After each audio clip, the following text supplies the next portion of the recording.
Okay mga kababayan, ngayon nandito naman po tayo sa ginagawang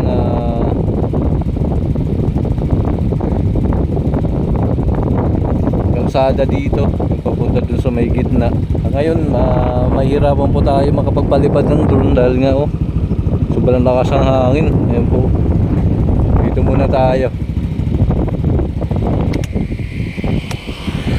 Ayan po, papunta dun ay patuloy silang gumagawa doon sa may gitna. Hindi lang po tayo pupunta doon masyado sa may bandang gitna. Ayun mga kababayan, medyo umangat tayo dito. Nakikita po natin ito po yung mga girders na ginagamit doon sa tulay. Ayun, malalaki po pala yan. Ayun, malalaki pala yan. Tapos ito yung ano nila, yung crane na ginagamit. Ayun, laki din. Ay papunta dun. Malalaki pala niyang girders na yun. So ito naman dito binabagsak yung mga lakas ng hangin, basura, yung dinadala dun sa may Malabon, yung tinatambak dun mga kababayan. Lakas ang hangin, mahirapan po tayo makapagpalipad ngayon ng drone na yun. Lakas. Dito yung kalsada papunta doon mga kababayan. Yun kikita po natin. Kikita po natin ang haba punta doon. Yun lang po tayo pupunta doon kasi ano tayo, ang tawag doon. Baka hindi tayo papasukin doon. Ayan, ang lawak papunta doon, yung kalsada na yun. Itong girders, ang haba, ang lalaki. Ito yung sobrang lakas yung hangin mga kababayan, kaya hindi tayo hindi tayo makakapagpalipad.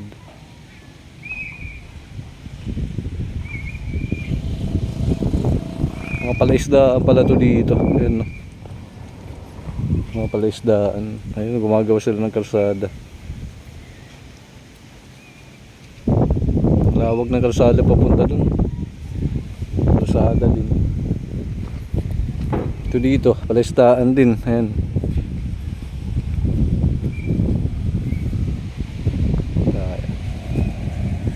Kaya motor natin dito lang. Ayan ang daming basura. Doon sa may gitna ay inuhukay din nila. Ayun, lakas ang hangin amihan ng ngayon hangin, kaya daw malakas yung hangin na yun, amihan.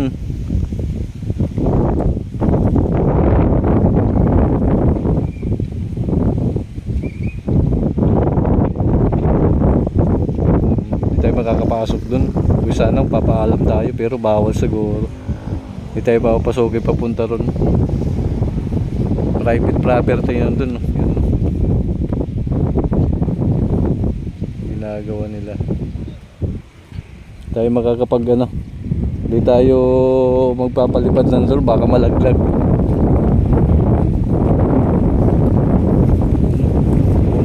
Dito basura yun, hinuhukay mga bahay. Hinuhukay nila.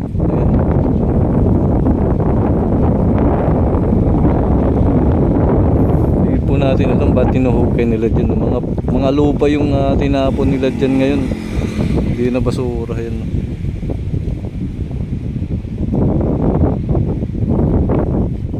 Hindi natin alam kung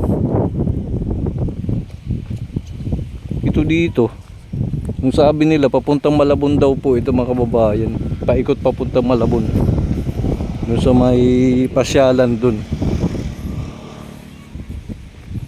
Hindi makakalapit sa may mga girders na yan. May mga aso. Ayun, talaki ng girders.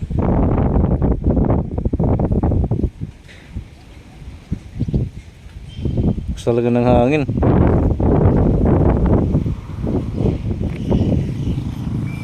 Ito nakaano dito, nakatambay yung ano nila, crane. Ito yung nag-aangat ng ano, mga girders na ganito kalalaki.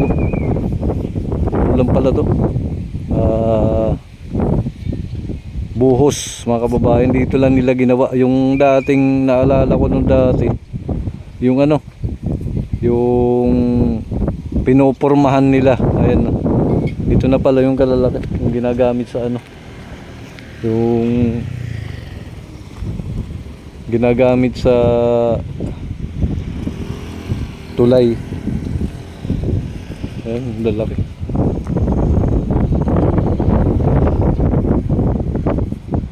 Lalaki. Kaya pala magandang pagkakaano dun sa tulay. Ayan, maganda pala niyan.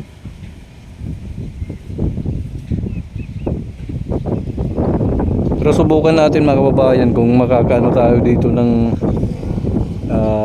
kaunting clip ng drone, pero tingin ko di talaga mga kababayan kasi sobrang lakas ng hangin talaga.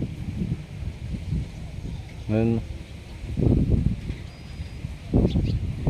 Okay mga kababayan, hanggang dito na lang po yung update natin dito. Kikitan po natin na medyo napakahaba na yung ginagawang kalsada dito sa personal. Pero hindi natin pipilitin mga kababayan na paliparan ng drone kasi sobrang lakas ng hangin talaga. Baka malaglag pa yung drone natin. Kaya hanggang dito lang muna tayo. Pero natatanaw naman dun, malawak na. Ayan, no. Hanggang dun, no. Hinuhukay pa rin nila dun sa ginagawang ano, ginagawang kalsada doon sa baybay. Kita po natin yun, no? Binubungkal nila daanan.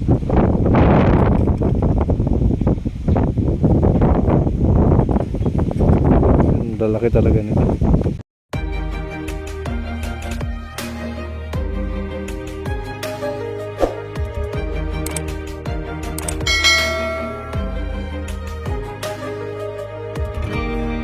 I was down like I've never been down.